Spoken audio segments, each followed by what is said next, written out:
যার জন্য বলি হতে হয় পরিবারের ছেলেদের। এরকমই এক অদ্ভুত রিচুয়াল এবং ভয়ানক শয়তানকে ঘিরে আজকের এই ইন্দোনেশিয়ান গল্প, যার নাম তেমুরান। তো চলুন কোন রকম স্পয়লার না দিয়ে সরাসরি চলে যাওয়া যাক গল্পে। গল্পের শুরুতে এক অন্ধকার রাতে জঙ্গলের ভেতর দিয়ে আমরা গায়ত্রী নামের একজন মেয়েকে দৌড়ে পালাতে দেখতে পাই। তার হাতে ছিল একটা কাটা চিহ্ন, যেন সে কিছু একটা থেকে দৌড়ে পালিয়ে বাঁচার চেষ্টা করছিল। এইভাবেই দৌড়াতে দৌড়াতে সে চলে আসে একটা ঘরের ভেতরে। সেখানে সে নিজেকে বন্দি করে নেয়। তবে তখনই দরজার বাইরে আমরা একজন মেয়েলি কণ্ঠ শুনতে পাই, যে কিনা দরজা খোলার জন্য তাকে বারবার ডাকছিল। গায়ত্রী এতে করে ভয় পেয়ে যায় এবং দ্রুত বেডের নিচে লুকিয়ে পড়ে।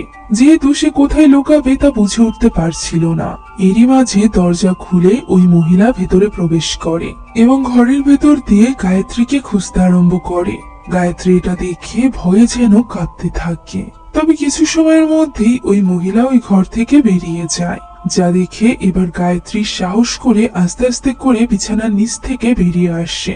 এমন সময় এক ভয়ানক হাত আমরা দেখতে পাই, যেটা কিনা গায়ত্রীর মুখে হাত বুলাতে বুলাতে বলে যে গায়ত্রী এখানে আসো। আচমকাই আমরা দেখতে পাই কেউ একটা গায়ত্রীকে জঙ্গলের ভেতর দিয়ে টেনে নিয়ে যাচ্ছে। গায়ত্রী চিৎকার করছে, তবে তাকে বাঁচানোর জন্য সেখানে কেউই ছিল না। দৃশ্য পরিবর্তিত হয় এবং এই ঘটনার বহু বছর পরের দৃশ্য আমরা দেখতে পাই, যেখানে আমরা আঙ্গুর নামের একজন লোককে কারোর সাথে দাবা খেলতে দেখতে পাই। দাবা খেলতে থাকা ওই মহিলাটি আঙ্গুনকে বলে যে অনেক টাইম অতিবাহিত হয়ে গিয়েছে, তারা 20 বছর যাবৎ অপেক্ষা করেছে, তাদের হাতে আর কোনো সময় নেই। গায়ত্রী অনেক চেষ্টার পর ফাইনালি তাদের খুঁজে পেয়েছে। এবার তাদের কাজের দিকে এগোতে হবে। যা শুনে আঙ্গুন এবার নিজের পকেট থেকে একটা ছবি বের করে। দৃশ্য চলে যায় দেবী নামের একজন মেয়ের কাছে, যে কিনা মাত্র কাজ শেষ করে বাড়িতে ফিরেছিল। দেবী মূলত তার মা এবং বড় ভাইয়ের সাথে এই বাড়িতে থাকতো। দেবীর মা মানসিকভাবে বেশ অসুস্থ ছিল। সে দেবীকে নিয়ে সব সময় চিন্তায় থাকতো। আজও বাড়িতে ফিরতে সন্ধ্যা হয়ে যাওয়ায় সে দেবীকে নিয়ে ভীষণ চিন্তিত ছিল।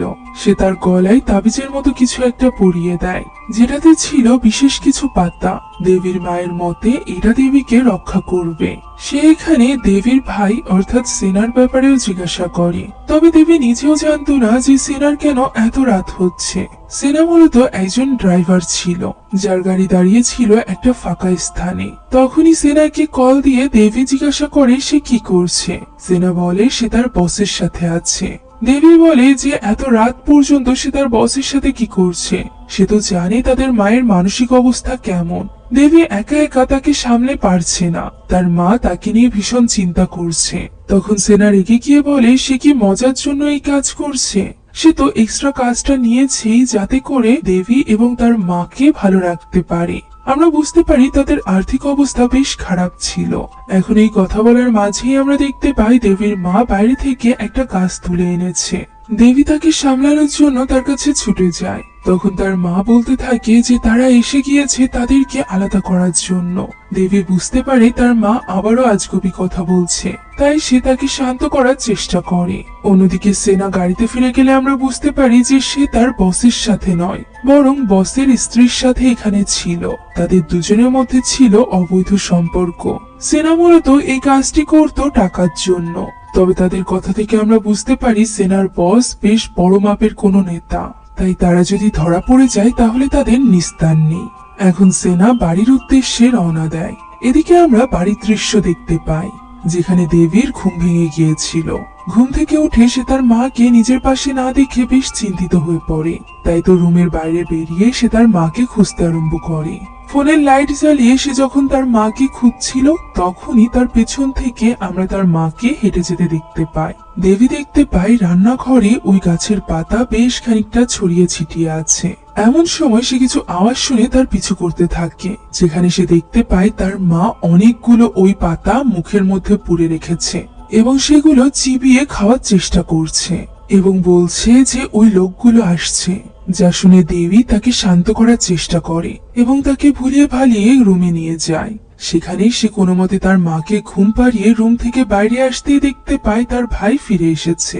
তবে সেনার মধ্যে বিন্দুমাত্র গিল্টি ফিল ছিল না। যে সে এত দেরি করে বাড়িতে এসেছে। তার বোনের একাই তার মাকে সামলাতে হয়, এসব নিয়ে তার কোনো চিন্তাই ছিল না। এই ব্যাপার নিয়ে যখন দেবী তাকে বলার চেষ্টা করে তখন সে জিজ্ঞাসা করে যে এখন সে কি করবে। সে কি তার মাকে ঘুম থেকে উঠিয়ে তারপর তার খেয়াল রাখবে? কি করলে দেবী তাকে কথা শোনানো বন্ধ করবে? তখন দেবী চুপ হয়ে যায় এবং তার কাছে বাইকের চাবিটি চায়। তবে চাবি দেওয়ার সময় সেনা তাকে জানায় যে তার গাড়িতে তেল নেই, সেই সাথে গত মাসে সে গাড়ির ইনস্টলমেন্টও দেয়নি। যে টাকা সে দেবীকেই পরিশোধ করতে বলে নিজের ঘরে চলে যায়। পরদিন দেবী তার কাজে গেলে আমরা দেখতে পাই দেবী মূলত একটা ইন্টারনেট কোম্পানিতে কাজ করত। তবে তার কাজ খুব একটা ভালো যাচ্ছিল না। নেটওয়ার্ক ভালো না থাকায় তার ক্লায়েন্টরা তাদের নেট ছেড়ে দিচ্ছিল। এই ব্যাপারটা নিয়ে দেবী বেশ চিন্তিত হয়ে পড়ে। তাই তো সে সেখানে থাকা তার ভাইয়ের এক ফ্রেন্ডের সাথে কথা বলে, যেখান থেকে সে বুঝতে পারে যে তার ভাইয়ের সাথে এই ফ্রেন্ডের কোনো রকম যোগাযোগ নেই, বরং তার ফ্রেন্ডের মধ্যে সেনা এখন খারাপ পথে চলে গিয়েছে। তাই সে সেনাকে পছন্দ করত না। দেবী এখানে সেনাকে নিয়ে বেশ চিন্তিত ছিল। এর উপর আবার তার ঘাড়ে ছিল তার মাকে সামলানোর দায়িত্ব। তাই তো ওই রাতে সে তার মাকে কোনো মতে ঘুম পাড়িয়ে নিজেও শুয়ে পড়ে। তখনই সে ঘরের বাইরে কারোর একটা ছায়া দেখতে পায়। দরজায় কড়া নাড়ার শব্দ শুনে দেবী মনে করে যে হয়তোবা সেনা এসেছে। তবে সেনার কাছে তো চাবি ছিল, তাই সে ব্যাপারটা বোঝার জন্য দরজা খুলে দেখতে যায়। তখনই আচমকা পেছন থেকে অর্থাৎ বাড়ির ভেতর থেকে অলরেডি দুজন লোক তার মুখ চেপে ধরে এবং দেবীকে একটা চেয়ারের সাথে বেঁধে ফেলে। আর এরপর তারা দেবীকে জিজ্ঞাসা করতে থাকে যে তার ভাই কোথায়। দেবী এতবার করে বলতে থাকে যে তার ভাই কোথায় আছে তা সে জানে না। তবে ওই লোকগুলো কোনো কথাই শুনতে রাজি ছিল না। তাদের মতে সেনা এমন কোনো অপরাধ করেছে যার শাস্তি সে এখন পেতে চলেছে। এইসব কথার মাঝখানেই সামনে থাকা লোকটির কাছে কল আসে। এর ফলে সে একটু অমনোযোগী হলে পেছন থেকে দেবীর মা তার মাথার উপর বোতল দিয়ে আঘাত করে। তবে এতে লোকটির কিছুই হয় না, বরং সে দিনই অর্থাৎ দেবীর মাকে মারতে আরম্ভ করে। অসুস্থ মায়ের এই অবস্থা দেখে দেবী বারবার রিকোয়েস্ট করছিল তাকে ছেড়ে দেওয়ার জন্য। তবে ওই লোকটি তো দিনীকে টানতে টানতে ওয়াশরুমের দিকে নিয়ে যায়। সেই সাথে সে যাওয়ার সময় কাউকে একটা কল দিয়ে বলে যে তাদেরকে পাওয়া গিয়েছে। তখন ফোনের অপর প্রান্তের ব্যক্তি তাকে বলে যে সকলকে মেরে ফেলতে। পেছনে থাকা লোকটি দেবীকেও ওই ওয়াশরুমের সামনে নিয়ে আসে এবং তাকে জোর করে নিজের মায়ের মৃত্যু দেখতে। লোকটি প্রথমে বাথটবে পানি ভরে আর এরপর দিনীর মাথা তার মধ্যে দিয়ে দেয়। সেই সাথে বলতে থাকে যে সে খুবই খারাপ একজন ছেলেকে জন্ম দিয়েছে, যে কিনা অন্যের স্ত্রীর সাথে রাত কাটায়। তখনই তিনি নিজেকে বাঁচানোর শেষ চেষ্টায় লোকটির ওপর একটা ছুরি দিয়ে আঘাত করে। ফলে লোকটি আরো বেশি রেগে যায় এবং নিজের কাছে থাকা কাটারিটি বের করে এক কোপে দিনীকে মেরে ফেলে। এরপর সে দিনীর লাশটিকে ওই বাথটবের মধ্যে ফেলে দেয়। এই সব কিছু জোর করে দেখানো হচ্ছিল দেবীকে, যে কিনা অসহায়ের মতো চিৎকার করছিল নিজের মাকে বাঁচানোর জন্য। তবে লোক দুজন দিনীকে মেরে বাড়ি থেকে বেরিয়ে যায়। আমরা দেখতে পাই পরদিন এই খবর চারিদিকে ছড়িয়ে গিয়েছিল। আর এটা ফোনে নিজের বাড়িতে বসে বসে দেখছিল আনগুন। ওই মহিলাটি এখানে আনগুনকে বলে সে অ্যাড্রেস তাকে দিয়ে দিয়েছে। আনগুন জিজ্ঞাসা করে যে তার মা এই ব্যাপারে জানে কিনা। মহিলাটি জানায় যে হ্যাঁ, তার মা এই ব্যাপারে জানে। দৃশ্য চলে যায় সেনার কাছে, যে কিনা সকলকে বিদায় জানিয়ে বাড়ির ভেতরে প্রবেশ করে, যেখানে অলরেডি দেবী একেবারেই ভেঙে পড়েছিল। সে সেনাকে জিজ্ঞাসা করে যে সে এমন কি করেছে যার জন্য তার মায়ের জীবন দিয়ে দিতে হলো। সে এটাও জানায় যে ওই লোক দুজন তার খোঁজে এসেছিল। সে জানতে চায় সেনা এমন কি অপরাধ করেছে, আর এটা সে সেনার মুখ থেকেই জানতে চায়। তবে সেনা এখানে বারবার বলতে থাকে যে সে নিজেও জানে না যে কেন তার মাকে ওই লোক দুজন খুন করেছে। সেই ব্যাপারে কিছুই জানে না, যদিও দেবী তার কথা একদমই মানতে চায় না। এখন ওই রাতের দৃশ্য আমরা দেখতে পাই, যেখানে দেবী তার মায়ের স্মৃতিতে একদমই মগ্ন ছিল। সে ওই গাছটা নিজের ঘরে এনে রেখেছিল, যার পাতা দেখিয়ে তার মা বলতো যে এই পাতা নাকি দেবীকে রক্ষা করবে। সে এখানে তার মায়ের পুরনো দিনের একটা বক্স বের করে, যার মধ্যে ছিল একটা ক্যাসেট। দিনী গান শুনতে অনেক পছন্দ করত। তারই একটা গান ছেড়ে দেবী ওই বক্সে থাকা সব জিনিসপত্র দেখছিল।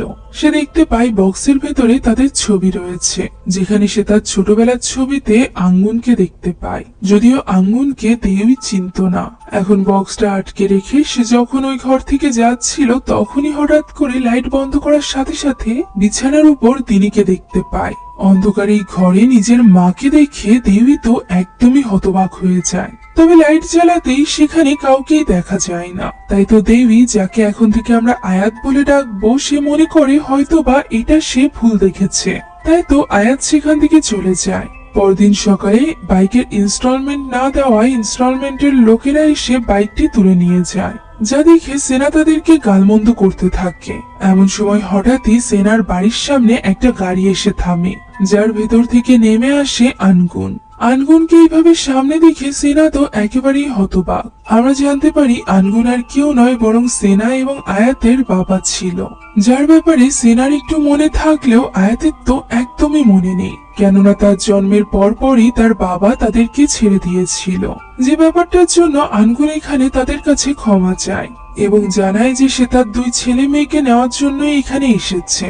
তবে আয়াত তার সাথে যেতে একদমই রাজি ছিল না। সেনা এই ব্যাপারে তাকে বোঝাতে গেলে আয়াত বলে যে যদি সেনা যেতে চায় তাহলে সে যেতে পারে। সেনা প্রক্ষান্তরে জিজ্ঞাসা করে যে সে কি একা থাকতে পারবে।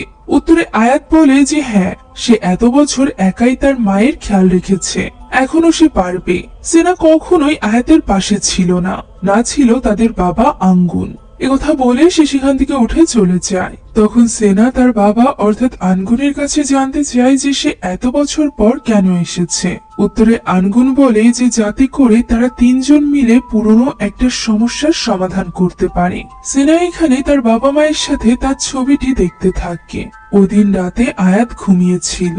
ঘুমের মাঝেই সে হঠাৎ করে বাইরে থেকে কিছু শব্দ শুনতে পায়, যা শুনে সে এগিয়ে যায় রান্নাঘরের দিকে। রান্নাঘরে একটা ট্যাপ ছাড়া ছিল, যেটা অফ করে সে চলে আসতে যাবে এমন সময় সে ওয়াশরুম থেকে একটা ট্যাপ চলার আওয়াজ শুনতে পায়। ফলে সে এগিয়ে যায় ওয়াশরুমের দিকে। দরজা খুলতেই সে দেখতে পায় ওই বাথটাবের ভেতর রক্ত পানি এবং ট্যাপ থেকে তখনও পর্যন্ত পানি পড়ছে, যা দেখে আয়াত কিছুই বুঝে উঠতে পারে না এবং এগিয়ে যায় ওই ট্যাবের দিকে। তখনই আচমকা ওই ট্যাবের ভেতরে তার মা চলে আসে, অর্থাৎ দিনী, যা দেখে আয়াত ভয়ে উল্টো দিকে ফিরতেই যাবে তখনই তার মা তার সামনে চলে আসে, যে কিনা আয়াতের মুখে হাত রেখে বলে তাকে সাহায্য করতে। তখনই আচমকা আয়াতের ঘুম ভেঙে যায় তার ভাই সেনার ডাকে, অর্থাৎ সে এতক্ষণ যাবৎ স্বপ্ন দেখছিল। সেনা এখানে তাকে বোঝায় যে এইভাবে বাঁচা সম্ভব নয়। এই বাড়িতে তারা শুধুমাত্র হতাশাই পেয়েছে, তাই তাদের উচিত হবে তাদের বাবার কথা মতো তার সাথে যাওয়া। আয়াত তখনও পর্যন্ত তার বাবার সাথে যেতে চাইছিল না, তবে সেনার এইভাবে বোঝানোতে সেই সাথে সেনা যেহেতু নিজেই যেতে চাইছিল, তাই আয়াতেরও আর কোনো উপায় ছিল না এই বাড়িতে একা থাকার। তাই তো পরদিনই আঙ্গুন তাদেরকে নিতে আসে। তারা দুজন তাদের বাবার গাড়িতে চড়ে বসে, যেখানে যাওয়ার সময়ও আয়াত তার মায়ের ওই ক্যাসেট থেকেই গান শুনছিল। পথে তারা লক্ষ্য করে যে 2 জন লোক একটা গাছের সাথে ঝুলে আছে। এটা দেখে 2 ভাই বোন একটু বিস্মিত হলেও তাদের বাবা অর্থাৎ আঙ্গুন বিস্মিত হয় না। আমরা দেখতে পাই আঙ্গুনের হাতে কিছু দাগ, যেন সে কারোর সাথে মারামারি করেছে, কিন্তু কার সাথে তা এখনই আমাদেরকে জানানো হয় না। এখন বাবার সাথে আয়াত এবং সেনা গিয়ে পৌঁছায় তাদের বাড়িতে। সেনা ছোটবেলায় 7 বছর পর্যন্ত এই বাড়িতেই থেকেছে, স্ত্রীর কেয়ারটেকার। এখন থেকে সে তাদেরও খেয়াল রাখবে। একথা বলে সে স্ত্রীর সাথে তাদেরকে ভেতরে যেতে বলে নিজে কোথাও একটা চলে যায়। এই 20 বছর ধরে অভাবের মধ্য দিয়ে কাটানোর পর তারা দুজন নিজেদের এত বড় বাড়ি দেখে বেশ অবাক হয়ে যাচ্ছিল। এখন সিঁড়ি রুম পর্যন্ত আসতেই তারা দেখতে পায় সেখানে তাদের দাদি গায়ত্রী তাদেরকে ওয়েলকাম জানানোর জন্য দাঁড়িয়ে আছে। সেনা এখানে তার দাদির কাছে এগিয়ে যায় এবং তাকে সম্মান জানায়। তবে আয়াত তো তাকে চিনত না, তাই দাদি নিজেই নেমে আসে এবং আয়াতকে জড়িয়ে ধরে। সে যেন আয়াতকে দেখে ভীষণ খুশি হয়েছিল। আয়াত এখানে তার দাদির ভালোবাসা পেয়ে বেশ অবাক হয়। এখন স্ত্রী তাদের দুজনকে উপরে তাদের রুমে নিয়ে যায়, যেখানে সিঁড়িতে যাওয়ার সময় তারা বিশাল আকৃতির একটা পেন্টিং দেখতে পায়। ছবিটি দেখতে বেশ অদ্ভুত ছিল, যেন কোনো একটা কাল্টের পিকচার। তাদের দাদি এখানে তাদেরকে তাদের পূর্ব নারীদের ছবি দেখায়। এই পরিবারটা মূলত নারী প্রধান পরিবার ছিল। যুগের পর যুগ ধরে তাদের পরিবার এবং ব্যবসায় প্রধানই হতো তাদের পরিবারের মেয়েরা। দাদির পর এখন এই সব কিছু যেতে চলেছিল আয়াতের হাতে, যেটা শুনে আয়াত একটু অবাক হয়। এখন ওই রাতে তাদেরকে খুবই মজাদার খাবার সার্ভ করা হয়। সারা জীবন মায়ের সাথে থাকা দুই ভাই বোন অর্থনৈতিকভাবে ভীষণ কষ্ট পেয়েছে, তাই তো এত মজাদার খাবার দেখে তারা দুজনে বুঝে উঠতে পারছিল না যে কেন তারা এতদিন যাবৎ এই সব কিছু থেকে দূরে ছিল। এখানে তাদের দাদি তাদের দুজনের ব্যাপারেই জানতে চায়। অবাক করা বিষয় হলো তারা সকলে খাবার খেলেও তাদের দাদি খাচ্ছিল না। তাদের দাদি অর্থাৎ গায়ত্রী তাদেরকে উদ্দেশ্য করে বলে যে তারা যেন ঠিকমতো ভাবে খাবার খেয়ে নেয়। কাল সকাল থেকে তাদের বিজনেসের দায়িত্ব নিজেদের কাঁধে নিতে হবে, তাই নিজেদেরকে তারা যেন প্রস্তুত করে নেয়। তখন আয়াত সেখানে একটা অদ্ভুত ছবি দেখতে পায়, যেখানে শুধুমাত্র গরুদের ছবি আঁকা ছিল।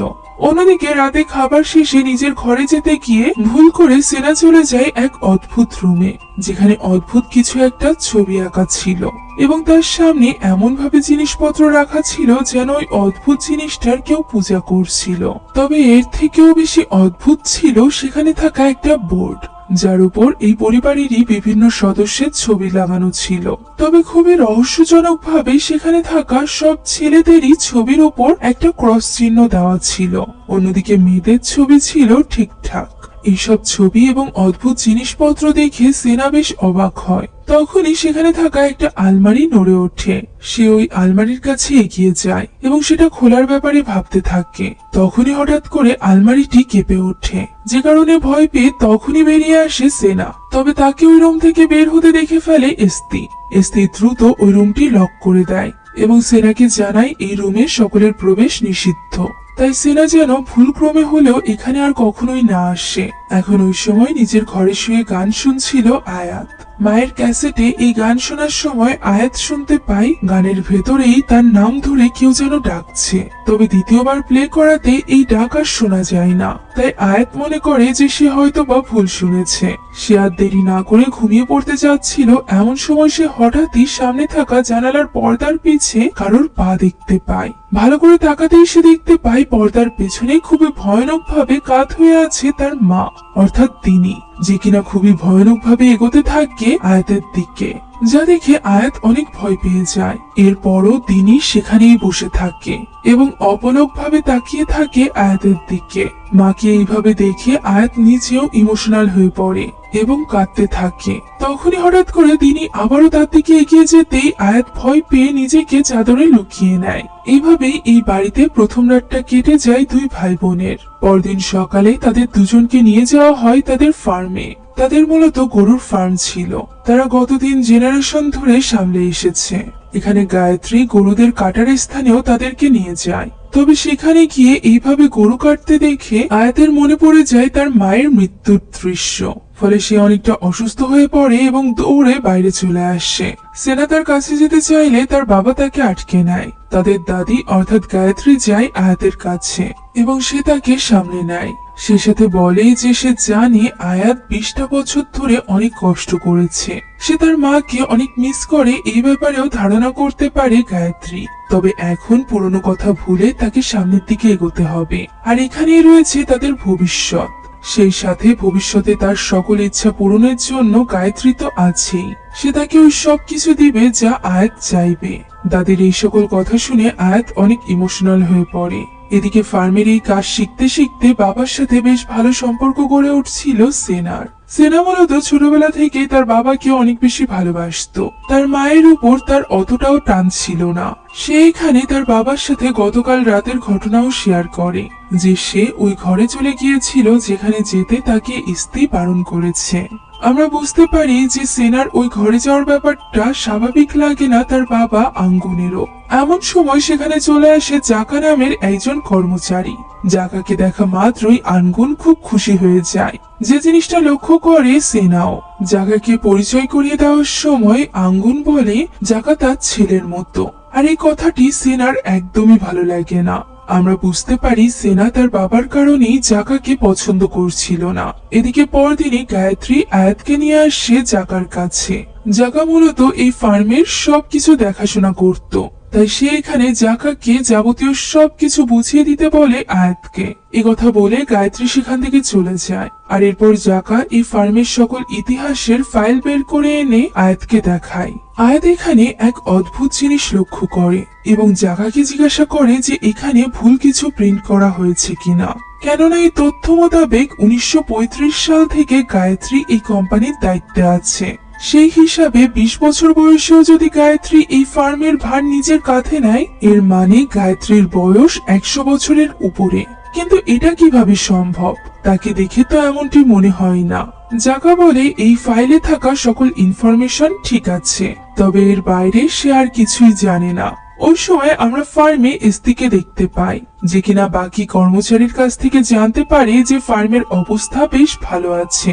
2018 সাল থেকে এই ফার্মের অবস্থা বেশ খারাপ দিকে চলে গিয়েছিল। গরুরা আপনা আপনি বিনা কারণে মারা যাচ্ছিল।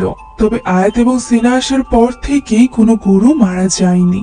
ফার্মের অবস্থা বেশ ভালোর দিকে যাচ্ছে। এই খবর রাতের বেলা এস্তি গায়ত্রীকে জানাচ্ছিল। তখন কফি খাওয়ার জন্য সেখানে আসে সেনা, যে কিনা বাইরে থেকে তাদের কথা শুনতে থাকে। যেখানে গায়ত্রী নিজের অসুস্থতার ব্যাপারে বলছিল। এস্তি বলে দুই ভাই বোনের ফিরে আসা তাদের ফার্মের জন্য ভালো হলেও গায়ত্রীর শরীরের জন্য একদমই ভালো না। তারা আসাতেই সে অসুস্থ হয়ে পড়েছে, তাই তাদের কাজের স্পিড বাড়াতে হবে। তবে গায়ত্রী বলে যে তাদের দুজনকে আরেকটু সময় দেওয়া উচিত। এমন সময় বাইরে থেকে আওয়াজ হয়, যা শুনে এস্তি চলে যায় চেক করতে। তবে তার আগেই সেনা লুকিয়ে পড়েছিল, যে কারণে এস্তি তাকে দেখতে পায় না। ওই সময় নিজের ঘরে বসে আয়াত তাদের ফার্মের ব্যাপারে ইন্টারনেটে সার্চ করছিল এবং জানার চেষ্টা করছিল গায়ত্রীর ব্যাপারে। তবে তখনই সেখানে চলে আসে সেনা এবং তাকে জিজ্ঞাসা করে যে সে কি জানে যে তাদের দাদি অসুস্থ। উত্তরে আয়াত বলে সে জানতে পেরেছে তাদের দাদি অনেক বৃদ্ধা, তাই তার অসুস্থ হওয়া খুবই স্বাভাবিক ব্যাপার। সেনা যা যা শুনেছিল সবকিছুই সে আয়াতকে বলে। তবে আয়াতের কাছে সবকিছুই স্বাভাবিক বলে মনে হয়। তার মনে হচ্ছিল এস্তি হয়তোবা তাদের সম্পদের কথা বলছে, যে তাদের দুই ভাই বোনের ঘাড়ে সম্পদের সব দায়িত্ব দিয়ে দেওয়ার কথা। তাই তো আয়াতের সাথে কথা বলে সেনার কাছেও কোনো কিছু অস্বাভাবিক বলে মনে হয় না। এ কারণেই সে ঘর থেকে বেরিয়ে বাইরে গিয়ে সিগারেট খেতে থাকে। তখনই সে দেখতে পায় বাইরে তার বাবা গোপনে জাকার সাথে দেখা করছে, যেখানে জাকা তার জন্য ওই বিশেষ গাছের পাতা নিয়ে এসেছিল, যে পাতা তাদেরকে রক্ষা করবে বলে তার মা দাবি করত।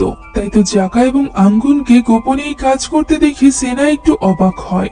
অন্যদিকে আমরা আয়াতকে দেখতে পাই, যে কিনা কফি খাওয়ার জন্য বাইরে বের হয়েছিল। তখনই সে কিছুটা দূরে ভেজা পায়ে হাঁটার আওয়াজ শুনতে পায় এবং সেদিকে এগিয়ে যায়, যেখানে সে আবারও তার মায়ের আত্মা অর্থাৎ দিনীর আত্মাকে দেখতে পায়, যে কিনা ভয়ানক ভাবে তার দিকে এগিয়ে আসছিল। এই দৃশ্য দেখে আয়াত অনেক বেশি ভয় পেয়ে যায়। তবে কোনো রকম রিয়াক্ট না করে সে উল্টো দিকে যেতে শুরু করে। তবে তার মনে হয় ওই ভেজা পায়ে চলার আওয়াজ আরো বেড়ে গিয়েছে। তাই তো সে আচমকা পেছনে ঘুরে তাকাতেই ভয় পেয়ে যায়, কেননা সেখানে দাঁড়িয়ে ছিল এস্তি। এস্তি জানতে চায় এত রাতে সে কেন ঘর থেকে বেরিয়েছে। আয়াত এই ঘটনায় এতটা ভয় পেয়ে গিয়েছিল যে সে কিছুই বলতে পারছিল না। তখন এস্তি তাকে বলে যে পরবর্তীতে তার কোনো কিছুর প্রয়োজন হলে সে যেন এস্তিকে বলে। এ কথা শুনে আয়াত চলে যাচ্ছিল।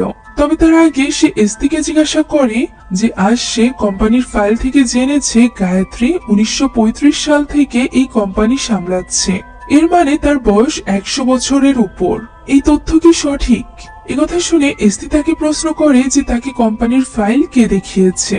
উত্তরে আয়াত জানায় জাকা, যা শুনে এস্তি খুব অদ্ভুত ভাবে তার দিকে এগিয়ে আসে এবং তাকে বলে এই কোম্পানির অনেকেই তাদেরকে নিয়ে হিংসা করে, তাদের অর্থাৎ গায়ত্রীকে নিয়ে। তাই এর পরবর্তীতে আয়াতের মনে যদি কোনো রকম প্রশ্ন জাগে, তাহলে সে যেন সরাসরি গায়ত্রীর সাথে যোগাযোগ করে এবং তার কাছ থেকেই সকল প্রশ্নের উত্তর জেনে নেয়। তার এই ব্যবহার আয়াতের কাছে বেশ অদ্ভুত লাগে। এদিকে পরদিন সকালেই এস্তি চলে যায় গায়ত্রীর সাথে কথা বলতে।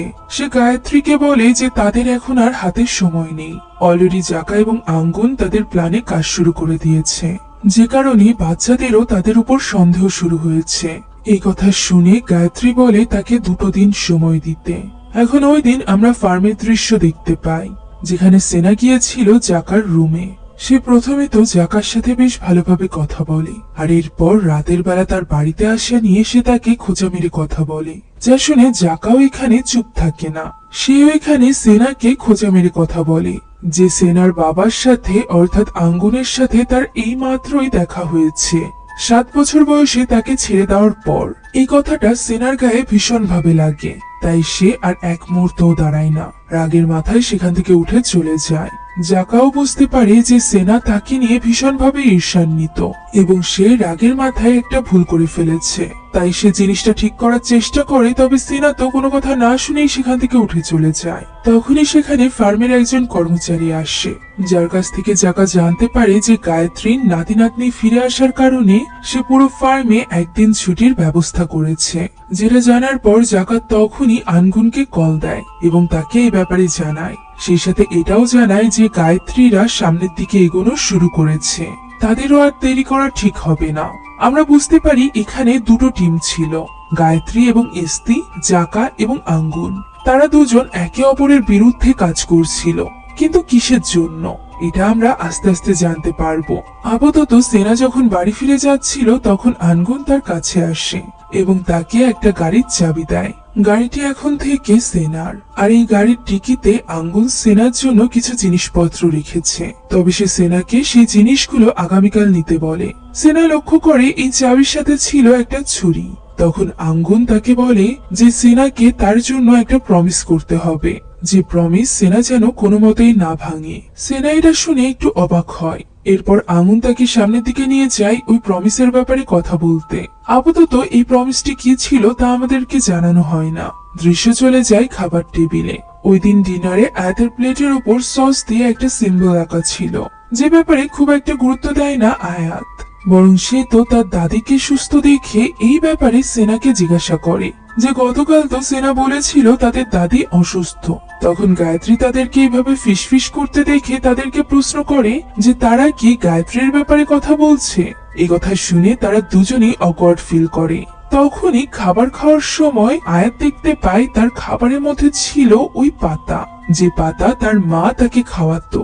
ওই সময় আমরা আঙুনের তাকানো দেখে বুঝতে পারি যে খাবারের মধ্যে এই পাতা আঙুন দিয়েছিল, অর্থাৎ যে জিনিস থেকে দিনি তার মেয়েকে দূরে রাখার চেষ্টা করছিল ওই একই জিনিস থেকে দূরে রাখার চেষ্টা করছিল আঙুনও। এখন ওই রাতে আয়াত ব্রাশ করছিল, তখনই হঠাৎ তার পেছনে আমরা এক ভয়ানক আকৃতিকে দেখতে পাই, যার উপস্থিতির ব্যাপারে আয়াত অনুভব করতে পারে। তাই তো সে পিছু ঘুরে তাকাতেই চমকে ওঠে। সেখানে দাঁড়িয়ে ছিল ইস্তি। প্রথমে সে আয়াতকে চমকে দেওয়ার জন্য সরি বলে, আর এরপর বলে আয়াতের যদি দাঁত ব্রাশ করা হয়ে যায় তাহলে সে যেন তার দাদির রুমে আসে, তার দাদি তার সাথে কথা বলতে চায়। আয়াত ইস্তির সাথে তার দাদির রুমে প্রথমবারের মতো প্রবেশ করে, যেখানে এত বেশি গানের কালেকশন দেখে বেশ অবাক হয়ে যায় আয়াত। তার দাদি বলে তার গান শুনতে খুব ভালো লাগে। তার বাবারও এক সময় গান শোনার শখ ছিল, তবে পরবর্তীতে আঙ্গুনকে আর গান শুনতে দেখা যায়নি। তবে সে জানতে পেরেছে আয়াত নাকি গান শুনতে খুব পছন্দ করে। আয়াত এখানে খুবই আগ্রহের সাথে ওই গানের কালেকশন গুলো দেখছিল। অন্যদিকে ইস্তি ওই ঘর থেকে বের হতেই দেখতে পাই সেখানে দাঁড়িয়ে আছে আঙ্গুন। আঙ্গুন তাকে আবারও দাবা খেলার জন্য ইনভাইট করে। আমরা বুঝতে পারি মুভির শুরুর দিকে আমরা আঙ্গুনকে ইস্তির সাথেই দাবা খেলতে দেখেছিলাম। তারা এখানে দাবা খেলা শুরু করে। অন্যদিকে গায়ত্রী এবং আয়াত তাদের কথা চালিয়ে যায়, যেখানে গায়ত্রীর কাছে থাকা একটা অ্যালবাম দেখে আয়াত বেশ অবাক হয়ে যায়। এই সেম গান ক্যাসেট আকারে তার মায়ের কাছে ছিল। তবে অবাক করা বিষয় হলো গায়ত্রী তো এটাও জানতো যে এই গান শুনতে শুনতেই প্রতি রাতে আয়াত ঘুম পড়ে। সে বলে ওই ক্যাসেটটি সেই নাকি আয়াতের মা অর্থাৎ দিনীকে গিফট করেছিল। গায়ত্রী এবং দিনী একসাথে সময় কাটাতে বেশ পছন্দ করত। তারা একসাথে অনেক সময় গানও শুনতো। মায়ের ব্যাপারে কথা উঠায় আয়াত অনেক বেশি ইমোশনাল হয়ে পড়ে। সে বলে সে তার মাকে অনেক বেশি মিস করে। তখন গায়ত্রী খুব অদ্ভুত কিছু কথা বলে, যে মৃত্যু সবসময় মানুষদেরকে আলাদা করে দেয় না, বরং কিছু সময়ের জন্য দূরে সরিয়ে রাখে। আর আপনজনদের সাথে দেখা করতে গেলে শুধুমাত্র কিছুটা কষ্ট করতে হয়, যার মানে কোনো কিছুই বুঝতে পারে না আয়াত। এই ব্যাপারে জিজ্ঞাসা করলে তার দাদি বলে সে এমনি উল্টোপাল্টা কথা বলে, তাই আয়াত যেন এই ব্যাপারে খুব একটা না ভাবে। এই বলে সে কথা ঘুরিয়ে দেয় এবং আয়াতকে বলে তার মায়ের এবং গায়ত্রীর পছন্দের অনেক মিল আছে। একথা বলে সে মিউজিক চালিয়ে দেয় এবং আয়াতকে বলে তার সাথে ডান্স করতে। আয়াত জানায় সে নাচতে পারে না। তখন তার দাদি অর্থাৎ গায়ত্রী বলে যে সে তাকে ডান্স শিখিয়ে দিবে। দুজনে এখানে বেশ মজার সময় কাটাতে থাকে। অন্যদিকে দাবা খেলার সময় আঙ্গুন ইস্তিকে প্রশ্ন করে যে তার পরবর্তী পরিকল্পনা কি। উত্তরে ইস্তি বলে সে শুধুমাত্র তার মাস্টারকে রক্ষা করতে চায়। সাথে সাথে আঙ্গুন প্রশ্ন করে যে আর এতে যদি সে ফেল করে অর্থাৎ বিফল হয়। এস্তে এই কথার কোনো উত্তর দেয় না। অন্যদিকে আমরা দেখতে পাই সেনাকে, যে কিনা হালকা পাতলা খাবার খাওয়ার জন্য রুমের বাইরে বেরিয়েছিল। তখনই সে ওই রুমটার কাছে যায়, যে রুমটার ভেতরে সে সেদিন ওই অদ্ভুত জিনিসগুলো দেখেছিল। এমন সময় হঠাৎই সে নিচে থেকে কিছু আওয়াজ শুনতে পায়, যা দেখার জন্য সে এগিয়ে আসলে দেখতে পাই একটা মাস্ক পরা লোক তাদের বাড়ি থেকে বের হচ্ছে, যা দেখে সেনা তার পিছু করতে শুরু করে। তবে সে তাকে ধরতে পারে না। লোকটি পালিয়ে বাড়ি থেকে বেরিয়ে যায়। এরই মাঝে আমরা দেখতে পাই এস্তে এবং আঙ্গুনের গেমও শেষ হয়ে গিয়েছিল, আর এই গেমে আঙ্গুন হেরে গিয়েছিল। সে যখন সিঁড়ি দিয়ে নামছিল তখনই সেনা তার কাছে আসে এবং তাকে ওই মুখোশধারী লোকটির ব্যাপারে জানায়। তবে খুবই অবাক করা বিষয় হলো আঙ্গুন ব্যাপারটাকে একদমই স্বাভাবিকভাবে নেয়। চোরকে ধরা তো দূরের কথা, সে সেনাকে বলে গিয়ে শুয়ে পড়তে, যা শুনে সেনা বেশ অবাক হয়। অন্যদিকে নাচতে নাচতে হঠাৎ করে অসুস্থ হয়ে পড়ে গায়ত্রী। সে সেখানেই অজ্ঞান হয়ে যায়, যা দেখে এস্তিকে ডাকতে থাকে আয়াত। এস্তি গিয়ে গায়ত্রীকে বিছানায় শুইয়ে দেয় এবং আয়াতকে জিজ্ঞাসা করে গায়ত্রীর এই অবস্থা হলো কি করে। আয়াত বলে তার সাথে নাচতে গিয়ে গায়ত্রীর এমনটি হয়েছে। তখন এস্তি তাকে বলে গায়ত্রীর ভারী কোনো কাজ করা নিষিদ্ধ, ডান্সিংও তার মধ্যেই পড়ে। আয়াত বলে সে এরপর থেকে এটা মনে রাখবে। তখন এস্তি বলে তার দাদি এবং তার কোম্পানির ব্যাপারে জানার জন্য অনেক কিছু বাকি আছে, কেননা তার দাদির পর এই সব কিছু তারই সামলাতে হবে। এটা সে চাক বা না চাক, তাকে এর জন্য প্রস্তুত হতে হবে। ওই সময় অন্যদিকে আমরা আঙ্গুনকে দেখতে পাই, যে কিনা জাকার সাথে দেখা করে। জাকা এখানে তার জন্য একটা বক্স নিয়ে এসেছিল। মূলত আজ রাতে যাকে সেনা বাড়িতে দেখেছিল মুখোশধারী লোকটি, সেটা আর কেউ নয় বরং জাকা ছিল। জাকাই বাড়ির ভেতরে প্রবেশ করেছিল এই বক্সটি চুরি করতে, আর আঙ্গুলি তাকে এই কাজটি করতে বলেছিল। এ কারণেই তো সে সেনাকে তার পিছু করতে দেয়নি। এখন এখানেই খোলে একটা বড় রহস্য। আঙ্গুনের কথা দ্বারা আমরা বুঝতে পারি যে গায়ত্রীর ভেতরে রয়েছে এক শয়তান, যে কিনা গায়ত্রীকে ভেতর থেকে খুঁড়ে খুঁড়ে খাচ্ছে, কেননা সে এখন গায়ত্রীর শরীর থেকে অন্য শরীরে নিজেকে ট্রান্সফার করতে চলেছে। এই কারণেই তাদের ব্যবসায় আবারও উন্নতি হচ্ছে। আর ওই শয়তানকে আটকানোর চেষ্টা করছিল জাকা এবং আঙ্গুন। এই বক্সে এমন জিনিস রয়েছে যা দ্বারা ওই শয়তানকে আটকানো সম্ভব হবে। আঙ্গুনকে হেল্প করার জন্য জাকাও তার সাথে যেতে চাইছিল, তবে আঙ্গুন তাকে নিষেধ করে। বরং সে বলে জাকা যেন আগামীকাল সকালে ফার্মে এসে তার এবং দানার সাথে দেখা করে। দানা নাম শুনে জাকা একটু অবাক হয়। তখন আঙ্গুন জানায় যে সে সেনাকে ছোটবেলায় দানা বলেই ডাকতো। এখন জাকা সেখান থেকে চলে যাওয়ার পর আঙ্গুন বাড়ির ভেতরে যায়, যেখানে সে ওই বক্সটি খুললেই আমরা দেখতে পাই তার ভেতরে রয়েছে একটা বিশেষ ছুরি, যেটা দিয়ে সে ওই ডিমান্ডকে শেষ করে দিতে চলেছে। তবে এর সাথে শেষ হয়ে যাবে তার মা গায়ত্রীও। এই কারণেই আঙ্গুন অনেক বেশি ইমোশনাল হয়ে পড়ে।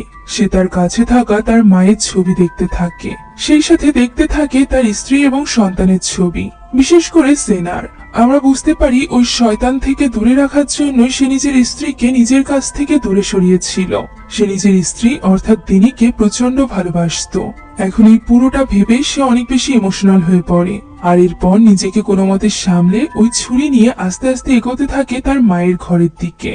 সাবধানে সে ওই ঘরের ভেতরে প্রবেশ করে, যেখানে তার মা গভীর ঘুমে ছিল। আঙ্গুনের ভীষণ কষ্ট হচ্ছিল তার মাকে আঘাত করতে, তবে তাকে তার সন্তানদের জন্য এটা করতেই হবে। একথা বলে সে তার মাকে ওই ছুরি দিয়ে আঘাত করতে যাবে, এমন সময় পেছন থেকে ইস্তি তার উপর আঘাত করে, যার ফলে সে সেখানেই ছটফট করে মারা যায়। এই ঘটনা দেখে গায়ত্রী অনেক ইমোশনাল হয়ে পড়ে। তার সামনেই তার ছেলেকে খুন করে তাকে টেনে নিয়ে যায় ইস্তি। আমরা বুঝতে পারি গায়ত্রী চাইলেও কিছু করতে পারবে না। দৃশ্য চলে যায় পরদিন সকালে।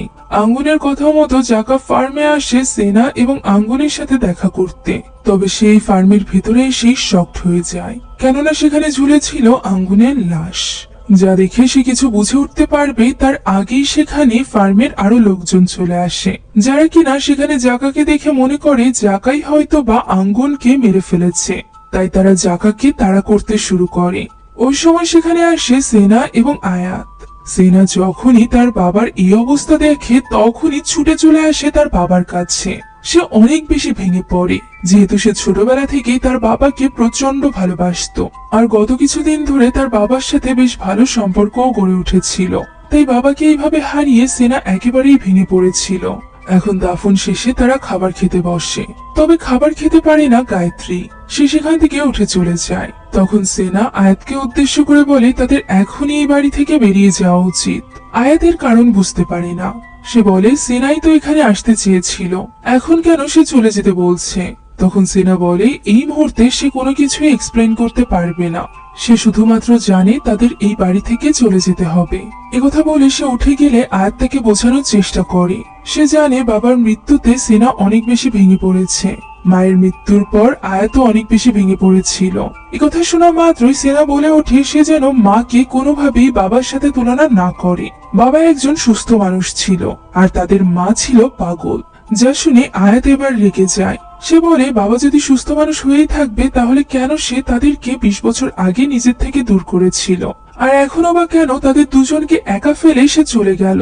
তখন সেনা বলে এই সব কিছু হয়েছে আয়াতের জন্য। সে 7 বছর পর্যন্ত এই বাড়িতে তার বাবা মায়ের সাথে অনেক খুশি ছিল, আর এরপর আয়াতের জন্ম হলো। আয়াতের কারণেই তার বাবা মা আলাদা হয়ে গিয়েছিল। আয়াতের জন্মের পরই তার মা পাগল হয়ে গিয়েছে। একথা শুনে এবার আয়াতের ধৈর্যের বাঁধ ভেঙে যায়। সে বলে এই সব কিছুর জন্য আয়াত নয়, বরং দায়ী সেনা, কেননা সে কখনোই তাদের মায়ের খেয়াল রাখেনি। তাদের মা মারা গিয়েছে সেনার কারণে, হয়তো বা তাদের বাবাও মারা গিয়েছে সেনার কারণে। একথা শোনা মাত্রই সেনা আয়াতকে একটা থাপ্পড় মারে, আর এরপর আয়াত রেগে মেগে নিজের ঘরে চলে যায়। সেনা যখন উপরে নিজের ঘরের দিকে যাচ্ছিল তখন তার দেখা হয় এস্তির সাথে। এস্তি বলে যে সেনা এবং আয়াতের এই অবস্থা দেখে তার ভীষণ খারাপ লাগছে, তাই সে সেনাকে সাহায্য করতে চায়। এই ইনফরমেশন দিয়ে যে তার বাবার মৃত্যুর পেছনে জাকা দায়ী। এমনিতেই জাকাকে পছন্দ করতো না সেনা, এর উপর আবার এই কথা শুনে তার মাথা আরো বেশি খারাপ হয়ে যায়। তখনই জাকা সেনাকে মেসেজ দেয় যে রাতের অন্ধকারে গোপনে তার সাথে দেখা করতে, সে যেন একা আসে। অন্যদিকে ওই সময় আমরা আয়াতকে দেখতে পাই যে কিনা ঘরে বসে তার মায়ের কথা ভেবে কাঁদছিল। তখনই হঠাৎ করে সে সোফার উপর তার মাকে বসা দেখতে পায়। সে গিয়ে তার মায়ের কোলের উপর শুয়ে পড়ে, তবে ক্যামেরা অ্যাঙ্গেল চেঞ্জ হতেই আমরা দেখতে পাই এটা তো তার মা নয়, বরং ছিল ওই শয়তান, যে কিনা আয়াতের মায়ের রূপে তার কাছে এসে তাকে ইমোশনাল করছিল। সে আয়াতকে প্রশ্ন করে যে সে তার মাকে পাওয়ার জন্য কি কি করতে পারে। আয়াত বলে সে তার মাকে কাছে পাওয়ার জন্য যে কোনো কিছু করতে প্রস্তুত। আমরা বুঝতে পারি এই শয়তানের উদ্দেশ্য খুব একটা ভালো নয়। উদ্দেশ্য তো সেনারও ভালো ছিল না, যে কিনা গিয়েছিল জাকার সাথে দেখা করতে। এখানে জাকা চাইছিল তাকে সবকিছু খুলে বলতে, তবে সে তো জাকাকে কোনো কিছু বলার সুযোগই দেয় না, বরং তাকে দেওয়া ওই গাড়ির চাবিটিতে যে ছুরিটি ছিল সেটা সে বের করে নেয়। যা দেখে জাকা তাকে বোঝানোর চেষ্টা করে যে আয়াতের কারণেই এই সব কিছু হচ্ছে। তবে সেনা তো স্ত্রীর কথা মতো এটা বিশ্বাস করতে শুরু করেছিল যে জাকাই এই সব কিছুর পেছনে দায়ী। সেই সম্পত্তির লোভে তার বাবাকে খুন করেছে, তাই সে কোনো কথা না শুনে জাকার উপর ওই ছুরি দিয়ে হামলা করে। জাকা যখন বুঝতে পারে যে সেনা কোনো কিছু শুনবে না তখন সে দৌড়ে পালানোর চেষ্টা করে, তবে সেনা তাকে পালানোর সুযোগও দেয় না। তার উপর ঝাঁপিয়ে পড়ে এবং তার গলা চেপে ধরে তাকে বলতে থাকে এই সব কিছুর জন্য সে দায়ী, তার জন্যই তার বাবার মৃত্যু হয়েছে। জাকার জন্যই আয়াতের মধ্যে এই পরিবর্তন এসেছে। সে হয়তোবা তার বাবার মতো করে তার বোনকেও হাতিয়ে নেওয়ার চেষ্টা করছে। জাকা এখানে অনেক কষ্টে সেনাকে দানা বলে ডাকে, যা শুনে সেনা এবার অবাক হয়ে যায়, কেননা একমাত্র তার বাবাই তাকে দানা বলে ডাকতো। জাকা বলে সে যেন গাড়ির পেছনে রাখা ওই বক্সটি দেখে। এটুকু বলেই জাকা সেখানেই মারা যায়। সেনা বুঝতে পারে যে সে কত বড় ভুল করে ফেলেছে রাগের মাথায়। তার আগেই তার বাবার কথা মতো ওই বক্সটি দেখে নেওয়া দরকার ছিল, তবে সে রাগের মাথায় জাকার কোনো কথা না শুনে বরং জাকাকে মেরেই ফেলেছে। এখন সবটা জানার উদ্দেশ্যে সে ওই চাবি নিয়ে ওই গাড়ির কাছে চলে যায়। অন্যদিকে নিজের ঘরে বসে কান্নাকাটি করছিল আয়াত, মাকে ভীষণ মিস করছিল সে। এমন সময় সেখানে তার দাদি গায়ত্রী আসে। আয়াত এখানে এত বেশি ইমোশনাল হয়ে পড়েছিল যে সে গায়ত্রীকে বলে যে তার মনে হচ্ছে সে যেন পাগল হয়ে যাচ্ছে, সে তার মাকে অনেক বেশি মিস করে। এই কারণেই সে তার মাকে সব জায়গায় দেখতে শুরু করেছে। এই কথা শুনে তার দাদি বলে সে পাগল হয়নি, বরং তার মা তো তার আশেপাশেই আছে, সে কি তার মায়ের সাথে দেখা করতে চায়। এই কথা শুনে আয়াত অনেক বেশি উৎসুক হয়ে পড়ে এবং বলে সে তার মায়ের সাথে থাকার জন্য যে কোনো কিছু করতে পারে। দৃশ্য চলে যায় সেনার কাছে, যে কিনা পৌঁছে গিয়েছিল ওই গাড়ির কাছে। সেখানে গাড়ির পেছনে থাকা একটা বক্সের ভেতরে সে একটা বই পায়। যে বইতে কিছু পেজ মার্ক করা ছিল, সেই সাথে একটা নোট লেখা ছিল। এই নোটটি লিখেছিল আঙ্গুন। সে এখানে ওই জুজুবা গাছের পাতার ব্যাপারে লিখেছিল যে এটা নিয়মিত তার স্ত্রী এবং তার মেয়েকে খাওয়াতে হবে, যাতে করে তাদের শরীরে ওই ডিমন প্রবেশ করতে না পারে। সেই সাথে এস্তি হলো বছরের পর বছর ধরে ওই ডিমনের রক্ষক হিসাবে কাজ করছে, অর্থাৎ সেও কোনো সাধারণ মানুষ নয়। এর পাশাপাশি সে আরো একটা কথা লিখেছিল, আর সেটা হলো মেয়ে সন্তানের ভেতরে ওই শয়তান প্রবেশ করবে এবং ছেলে সন্তানকে দেওয়া হবে বলি। আর এটা পড়া মাত্রই সেনার সবকিছু বুঝে যায়, কেন তাদের ফ্যামিলি ট্রিতে সবগুলো ছেলের মুখের উপর ক্রস দেওয়া ছিল, কেন তাদের পরিবারে মেয়েরাই হলো প্রধান, কেননা যুগের পর যুগ ধরে তাদের ফ্যামিলিতে এই শয়তান একজনের শরীর থেকে অন্যজনের শরীরে ট্রান্সফার হয়ে এসেছে, এক মেয়ের শরীর থেকে অন্য মেয়ের শরীরে, এবং ছেলে সন্তানকে দেওয়া হতো বলি। মুভির শুরুতে গায়ত্রীর মধ্যে এই শয়তানকে প্রবেশ করানো হয়েছিল, তবে তার কোনো মেয়ে হয়নি, যে কারণে এই শয়তান তার মেয়ের শরীরে যেতে পারেনি। বাধ্য হয়ে বয়স বাড়ার পরও গায়ত্রীর শরীরেই তাকে থাকতে হয়েছিল, আর কোনো বোন ছিল না বলেই বেঁচে গিয়েছিল আঙ্গুন। এরপর আঙ্গুনের যখন ছেলে হয় তখন সে ভীষণ খুশি ছিল যে তার কোনো মেয়ে হয়নি। এ কারণেই 7 বছর পর্যন্ত তারা নিশ্চিন্তে ভালোভাবে দিন কাটিয়েছে। তবে 7 বছর পর তাদের ঘর আলো করে জন্ম হয় আয়াতের, আর এরপর থেকেই আঙ্গুন এবং দিনই ভয় পেতে শুরু করে যে নিশ্চয়ই এবার ওই শয়তান আয়াতের শরীরে প্রবেশ করবে, সেই সাথে বলি দিবে সেনার। এর মানে তাদের বাবা মা এমনি এমনি আলাদা হয়নি, বা আয়াতের কারণেও আলাদা হয়নি, বরং তারা সেনাকে বাঁচানোর জন্যই আলাদা হয়েছিল, যাতে করে সেনা এবং আয়াতকে গোপনে তার মা বড় করতে পারে। তবে 20 বছরের মধ্যেই এস্তি এবং গায়ত্রী তাদের ব্যাপারে জেনে যায়, এবং তারাই মূলত দিনীকে খুন করার জন্য ওই দুজন লোককে পাঠিয়েছিল, যাতে করে দিনী মারা যাওয়ার পর দুই ছেলে মেয়েকে বাধ্য হয়ে তাদের বাবার সাথে বাড়িতে ফিরে আসতে হয়। এমনটিই হয়েছে। এছাড়া শয়তান হওয়ার কারণে আঙ্গুনরা সরাসরি কখনো তাদের বিরুদ্ধে যেতে পারেনি। আঙ্গুন এই নোটে সে যে তার মাকে মারতে যাচ্ছে এই ব্যাপারেও লিখে রেখেছিল, যা দেখে সেনা এটাও বুঝে যায় যে তার বাবার মৃত্যু কেন হয়েছে। তাই তো সে দ্রুত চলে যায় তার বোনকে বাঁচাতে। এদিকে আয়াতকে ভুলিয়ে ভালিয়ে তার দাদি তো রিচুয়াল শুরু করে দিয়েছিল। সে এখানে বলে তার মায়ের সাথে দেখা করার জন্য আয়াতকে নিজের হাত কাটতে হবে। এই কথা বলে গায়ত্রী নিজের হাতে একটা কাঠ বসায়। এরপর আয়াতও নিজের হাতটা কেটে নেয়। এরপর গায়ত্রী নিজের হাতের রক্ত আয়াতের হাতের রক্তের সাথে মেশায় এবং আয়াতকে বলে যে এবার সে তার মাকে দেখতে পাবে। এদিকে যতক্ষণে সেনা তাদের কাছে পৌঁছায় ততক্ষণে অর্ধেক রিচুয়াল সম্পন্ন হয়ে গিয়েছিল। আয়াতের পুরোপুরি হুঁশ ছিল না, সে মাটিতে পড়েছিল। তার আশেপাশে পড়েছিল কাঁচা মাংস, সেই সাথে রক্ত, যার উপর বেয়ে বেড়াচ্ছিল নোংরা পোকা। সেনা এখানে বোনকে বাঁচানোর জন্য দ্রুত আয়াতকে কোনো মতে ধরে নিচে নিয়ে যায়, যদিও আয়াত তখনও উল্টোপাল্টা কথা বলছিল। সেনা কেন মরে না, সেনার জন্যই তার মা মারা গিয়েছে, সে তার মাকে দেখতে চায়, মায়ের সাথে থাকতে চায়, এই সব কিছু। এরপরও সেনা কোনো মতে তার বোনকে নিয়ে গাড়ি পর্যন্ত পৌঁছে যায় ঠিকই, তবে সে তার গাড়ির চাবি উপরে কোথাও ফেলে রেখে এসেছিল। তখনই তার দিকে চাবি তুলে দেয় এস্তি এবং সাথে সাথে তাকে আঘাত করে অজ্ঞান করে ফেলে। আর এরপর আমরা দেখতে পাই জঙ্গলের ভেতরে এক রিচুয়ালের দৃশ্য, যেখানে এস্তি আয়াতের কাছে আসে এবং তাকে বলে যে সে আয়াতকে প্রমিস করেছিল যে তাকে তার মায়ের কাছে পাঠাবে। এবার তার প্রমিস রাখার সময়। আয়াতের মানে বুঝতে পারে না। এস্তি ওই বিশেষ ছুরি হাতে এগিয়ে যায় সামনে বেঁধে রাখা সেনার কাছে। আয়াতের সামনেই তার ভাইয়ের গলা কেটে তাকে খুব নির্মম ভাবে হত্যা করা হয় এবং সেই সাথে তার রক্ত একটা গ্লাসে পুড়ে নেওয়া হয়। আয়াত এই দৃশ্য দেখে একদমই চমকে যায়।